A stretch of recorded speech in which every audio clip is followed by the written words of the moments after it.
Right guys, welcome back to the channel. Hope you're all smashing it. Well, today I'm going to address the elephant in the room for most 30D owners. I've been asking myself, why didn't you just buy a 330d? So let's look at the stats before we get out. So they both share the same 3 litre straight 6 engine, apart from the 3.5 as a twin turbo, whereas the 30 has a twin scroll turbo. Power for the 30, 254 bhp, 309 for a 3.5. Now this is from my era, 2013. Torque for the 30, 413 pound, 465 pound for the 350d. Both sharing the same ZF8 8-speed transmission, apart from the 35 is 4-wheel drive. The weight for the 30 is 1,540 kilograms, whereas the 35 1,590. Power to weight per ton, 168 for the 30, 197 for the 35. 0 to 62 times, these are claimed, 5.6 for the 30, 4.9 for the 3.5, both with a top speed of 155. Cost 36,610 for the 30, 42,820 for the 3.5. That was a mouthful. Right, let's get out in the car and discuss this. Right guys, well, it's wet, it's windy, it's January, and I put the elephant in the room. And it's a question most of us 30D owners will get at some point in our ownerships. Why didn't you just get a 335D? They're faster, they've got more power, they're 4-wheel drive. Fair enough. It's right. So why didn't I get a 335D? Firstly, cost. To find a 335D with the mileage that this car came on. Now I paid, you know, it was like 13,400 roundabout for this. Now at the time, 2 years ago, a 335D with 80,000 miles on and a spec that was, you know, comfortable, I was looking at 16. Now obviously the car market has gone mental anyway. So that was my first reason, cost. I wanted a lower mileage car and I wanted a specific colour, and this came up. Now, the second reason for me not wanting the 335D was X-Drive. Now, some people might want X-Drive. You know, I had, some of you know, I had the RS6 and I had the S4.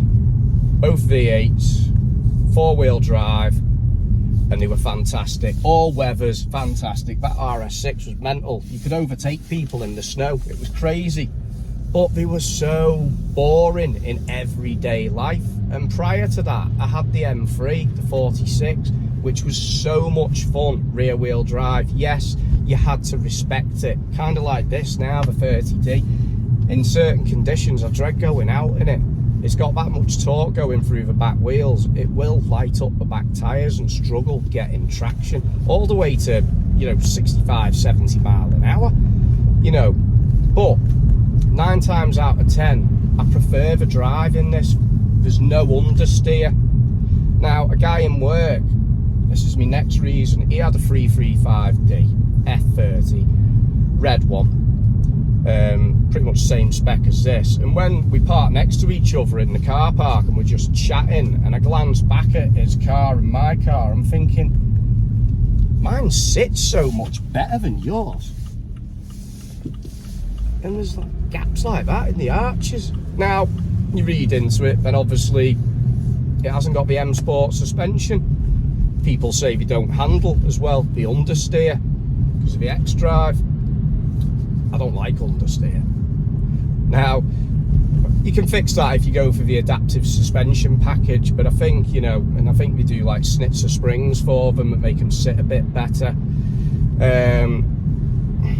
Again, but I'm not an X-Drive man. I've had many BMWs and I love the fact they're rear wheel drive. Then you got the tyre issue. Well, one's gone, you've got to change all of them. Right, okay, tyres of these aren't expensive.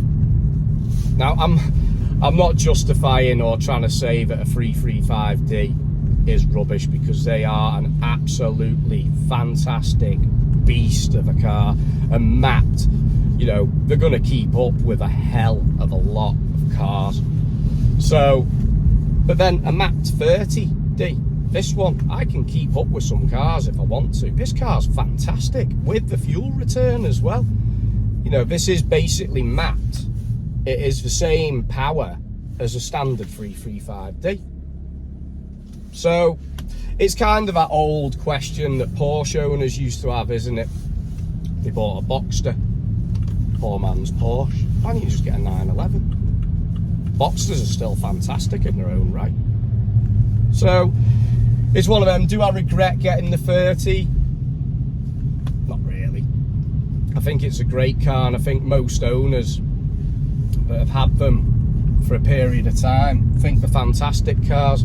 Yes, you have got a lot more power and torque with the 335D, but am I itching to sell this and swap it? No. I just think it's a question that everybody asks. Why don't you just get a 335D? So there we have it, guys. I don't know what you guys think. I know a few subscribers have got 335Ds because they are, you know, basically the same car in appearance and interior and stuff. Just got that extra turbo. But it's and I'm jealous of that extra turbo. No, but it's one of them. I'm not itching to sell this or get rid of it. I love this car. I think it's fantastic. And as a driver's car, they say the 30 diesel just hits the sweet spot, and I think it does. And all you 335D owners, I know you're faster, and you always will be. I did have a race with a standard one though, and it was interesting, I'll tell you that. So 30Ds, they're no slouch. 335s, you'll pay more. They are faster though. So let me know, guys, what's your view? I know a few of the subscribers have got 335Ds.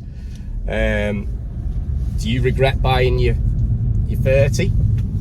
You know, are you planning on changing it and getting a 335, or are you just, you know, happy with it like me and you're going to keep it? So let me know in the comments, guys. It's an age-old question that always comes about, but remember, the 30D is where it all began. So please like and subscribe, guys. Get involved with the conversation, and I'll see you all